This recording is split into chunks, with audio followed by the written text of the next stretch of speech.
Grizzled adventurers yearning for a return to the classics of yesteryear no longer need a floppy drive or a configured boot disk, as independent developers continue to revisit genres overlooked by mainstream publishers.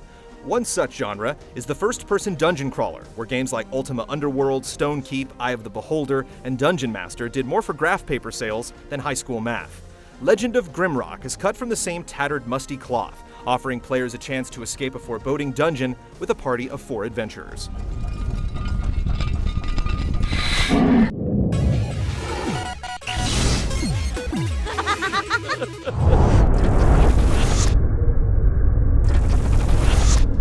Grimrock isn't a game you play for the story. What little there is to the narrative is predominantly laid out as you begin, through a series of hand-drawn stills. 4 prisoners convicted of unmentioned crimes are sentenced to spend their remaining days shuffling across the stone floors of a dungeon built within a towering mountain. You start the game from the mountain's top and must find a way through its 13 floors on your path toward freedom.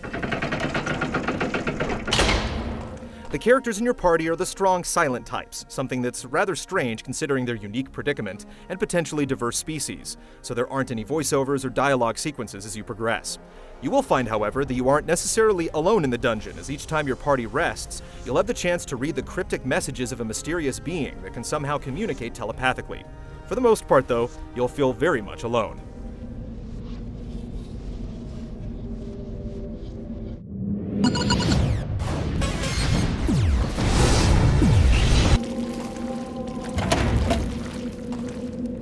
Grimrock's design harkens back to the old-school dungeon crawlers, which basically means you're trying to survive one heck of an inhospitable environment.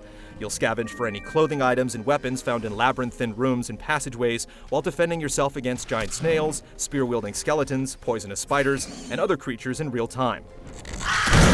You'll need to collect food to replenish hunger, grab torches to provide light, and periodically rest to heal. True to its roots, the game employs tile-based movement, with the keyboard used to move your entire 4-person party in a choice of 4 directions. You'll have to actually turn your party around to face the direction you want to go, as the party rigidly follows a 2x2 formation, with melee fighters in the front and 2 ranged or magic-based characters in the rear. Each floor in Grimrock is home to a number of patrolling monsters, but the game places a stronger emphasis on puzzle solving rather than combat. Nearly all puzzles generally involve figuring out a way to get past a locked door, gate, or passageway. You'll collect keys, place gems inside a gargoyle's eyes, drop rocks atop pressure plates, place torches in sconces, use teleports, and much more. There are usually hints nearby in the form of archaic writing that you can click on to reveal a riddle, but a lot of times you're looking for something in the scenery that may help, however small. Sometimes it's simply activating a lever or pull chain, but there are also plenty of worn stones on walls that can be pressed to reveal a hidden passage. Carefully exploring your surroundings is key to surviving Grimrock, as each secret area or puzzle could lead to a new piece of armor or weapon. The game offers 3 difficulty settings, an option to turn off auto-mapping, and the choice to create your own custom party or venture off with a pre-selected unit. The problem with creating your own party is that certain races, traits, skills, and classes are more useful than others, so you have the potential of severely handicapping yourself before you begin. The skill system is also flawed in the same manner. You'll spend points in one area that you think might be useful, only to realize after an hour or so that you should have spent them somewhere else. This type of trial-and-error character-building system can be frustrating. Other gripes include the inability to quick save your progress, which is a time saver in a game where one false move could be your last, and the lack of random items, enemy types, or layouts, which would have improved the replay value. A level editor would also have been welcome, but this is reportedly being worked on by the developers and will be released at a future date.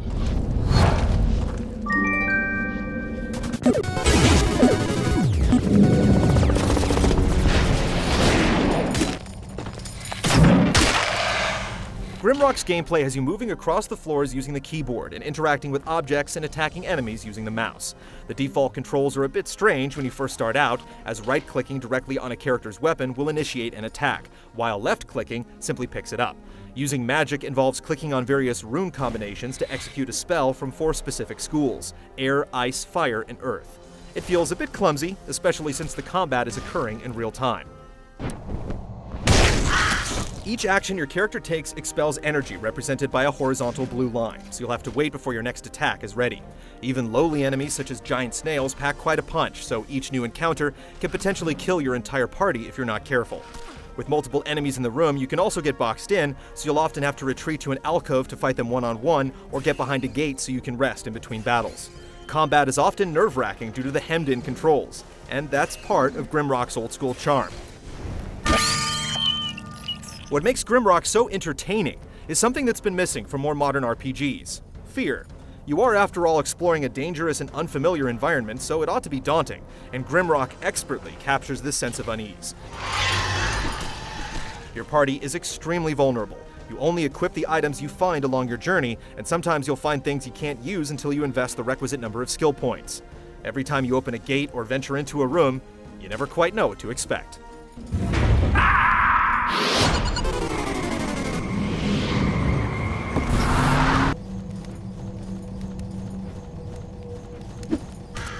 While you are only in one environment the entire game, and the oppressively repetitive wall textures definitely reinforce the fact that you're trapped in Grimrock, the sense of atmosphere and impressive details work overtime to help draw you into the world.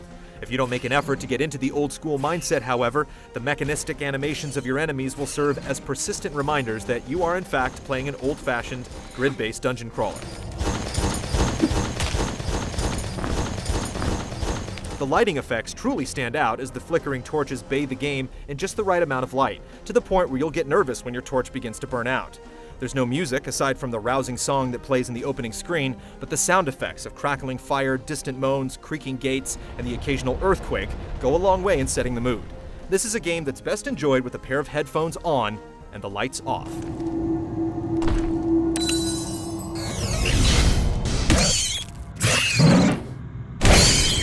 Legend of Grimrock is an excellent throwback to a genre that seemed in danger of dying out, and with the promise of future dungeons and a level editor to extend the replay value, it comes highly recommended for those looking for something a bit more focused, more challenging, and more atmospheric than the typical RPG. If you're wishing for a game that stimulates your gray matter as much as your bloodlust, you'll find Grimrock offers a mountain's worth of enjoyment at a molehill's price.